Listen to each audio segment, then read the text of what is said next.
قدیم زمانے میں ایک حسین اور خوشحال سلطنت تھی جس کا نام نورستان تھا۔ اونچے پہاڑوں کے درمیان بسے اس ملک میں شفاف جھیلیں، سنہری کھیت اور سفید سنگ مرمر سے بنا ایک عظیم الشان محل تھا جو سورج کی روشنی میں چمکتا رہتا تھا۔ اس محل میں رہتے تھے بادشاہ سکندر شاہ، ایک انصاف پسند رحم دل مگر اب ضعیف العمر حکمران۔ سکندر شاہ کی ملکہ کئی سال پہلے وفات پا چکی تھیں۔ ان کی یاد میں بادشاہ نے کبھی دوسری شادی نہیں کی۔ ان کی کل کائنات ان کی 3 بیٹیاں تھیں، شہزادی ماہنور، شہزادی زرین اور سب سے چھوٹی شہزادی آئلہ۔ یہ تینوں شہزادیاں بہت ہی زیادہ خوبصورت، حسین تھیں۔ ان میں سب سے بڑی تھی ماہنور۔ وہ نہایت ہی حسین، خود اعتماد اور شاہی آداب میں کامل۔ وہ تلوار بازی اور گھڑ سواری میں ماہر تھی۔ دربار کے اکثر امراء سے مستقبل کی ملکہ سمجھتے تھے۔ زرین درمیانی بیٹی تھی، ذہین، سیاست سمجھنے والی اور گفتگو میں بے حد چالاک۔ وہ سفارتکاری میں مہارت رکھتی تھی اور اکثر وزیروں کے ساتھ مشوروں میں شریک ہوتی۔ آئلہ سب سے چھوٹی بیٹی تھی۔ وہ بہت ہی نرم دل، سادہ اور فطرت سے محبت کرنے والی۔ وہ اکثر محل کے باغات میں مالیوں کے ساتھ وقت گزارتی، زخمی پرندوں کی دیکھ بھال کرتی اور غریب بچوں کو چپکے سے کھانا بھیجتی۔ دربار میں اسے سب کمزور سمجھتے تھے کیونکہ وہ نہ سیاست میں دلچسپی لیتی تھی اور نہ ہی طاقت کے کھیل میں۔ ایک سرد رات بادشاہ اچانک شدید بیمار پڑ گئے۔ شاہی حکیموں نے بہت علاج کیا مگر سب جانتے تھے کہ وقت بدل رہا ہے۔ سلطنت کو جلد نئی حکمران کی ضرورت ہوگی۔ ایک دن بادشاہ نے دربار عام بلایا۔ سنہری ستونوں کے درمیان تخت رکھا گیا۔ تینوں شہزادیاں شاہی لباس میں سامنے کھڑی تھیں۔ دربار خاموش تھا۔ بادشاہ نے بہت ہی کمزور آواز میں کہا، میں چاہتا ہوں کہ میری جان کے بعد نورستان کسی ایسی ملکہ کے ہاتھ میں جائے جو صرف طاقتور نہ ہو بلکہ سچی، ایماندار اور رحم دل بھی ہو۔ سبھی حیران تھے کہ کیا اعلان ہوگا۔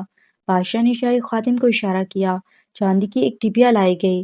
اس میں 3 چھوٹے چھوٹے بیج تھے۔ تم تینوں کو ایک ایک بیج دیا جائے گا اور 6 ماہ بعد جو اس بیج سے سب سے خوبصورت اور انوکھا پھول اگائے گا وہی نورستان کی ملکہ ہوگی۔ دربار میں سرگوشیاں شروع ہو گئیں اور پھر ماہنور نے بیج لیا اور مسکرا کر کہا، میں ثابت کر دوں گی کہ میں ہی اس تخت کی حقدار ہوں۔ زرین نے آنکھوں میں چمک کے ساتھ بیج سنبھالا۔ دانائی ہی اصل طاقت ہے۔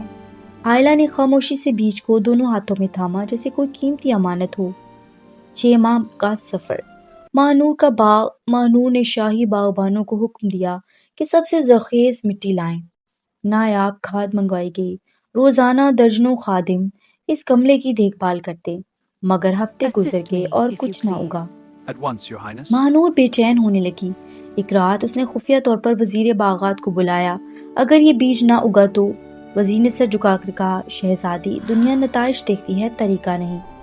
چند دن بعد اس گملے میں ایک نہایت ہی نایاب نیلا پھول کھل اٹھا۔ زرین نے بیج کو سنبھالا مگر وہ بھی نہ اگا۔ اس نے کتابیں پڑھیں، جادوئی نسخے آزمائے مگر کچھ نہ ہوا۔ آخر اس نے بھی ایک دور دراز ملک سے نایاب بیج منگوا کر وہی گملے میں لگا دیا اور کچھ ہی ہفتوں میں سنہری پنکھڑیوں والا شاندار پھول کھل اٹھا۔ زرین اب کافی زیادہ مطمئن تھی اور نتیجہ بھی کافی شاندار نکلا تھا۔ دوسری طرف آئلہ نے خود اپنے ہاتھوں سے مٹی تیار کی۔ روزانہ وہ اسے پانی دیتی، سورج کی روشنی میں رکھتی اور دعا کرتی مگر مہینے گزر گئے، گملہ خالی رہا۔ محل کی خادمائیں ہنسنے لگیں اور اس کی بہنیں طنز کرتی رہیں۔ ایک رات آئلہ رو پڑی۔ اس کی پرانی آیا خدیجہ اس کے پاس آئی۔ بیٹی، سچائی کبھی شرمندہ نہیں ہوتی۔ اگر بیج نہیں اگا تو اس میں تمہاری نیت کا کیا قصور؟ آئلہ نے آنسو پوچھے اور فیصلہ کیا، جو بھی ہوگا دیکھا جائے گا اور جو ہوگا وہ سچ ہوگا۔ 6 ماہ بعد مکمل ہوئے۔ دربار شاہی لباسوں اور چراغوں سے سجا ہوا تھا۔ پورا نورستان سانس روکے کھڑا تھا۔ سب سے پہلے ماہنور آئی۔ اس نے نیلے رنگ کا شاندار پھول پیش کیا۔ تالیاں بجی۔ پھر زرین آئی۔ اس کا سنہری پھول تو جیسی روشنی بکھیر رہا تھا۔ دربار کافی متاثر ہو گیا۔ آخر میں آئلہ آئی۔ اس کے ہاتھ میں سادہ مٹی کا گملہ تھا۔ خالی دربار میں کہکہے گونج اٹھے، کیا یہی ملکہ بنے گی؟ بادشاہ نے سختی سے خاموشی کا حکم دیا۔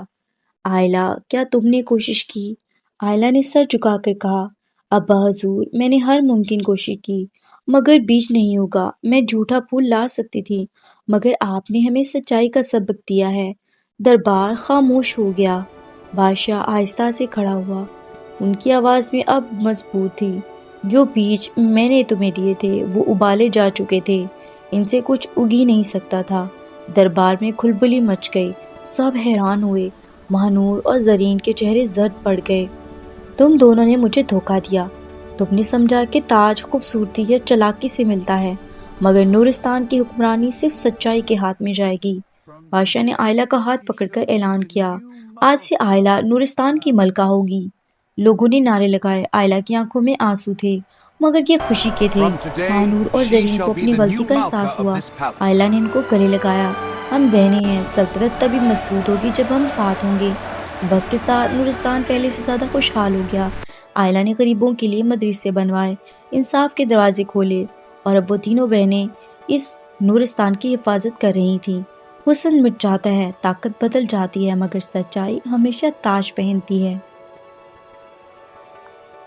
تو جی فرینڈز، آپ کو ہماری یہ کہانی کیسی لگی؟ ہمارے چینل کو لائک، شیئر اینڈ سبسکرائب کرنا مت بھولیں۔ مزید انٹرسٹنگ سٹوریز کے لیے ہمارے ساتھ جڑے رہیے۔ تب تک اپنا اور اپنے پیاروں کا خیال رکھیں۔ اللہ حافظ۔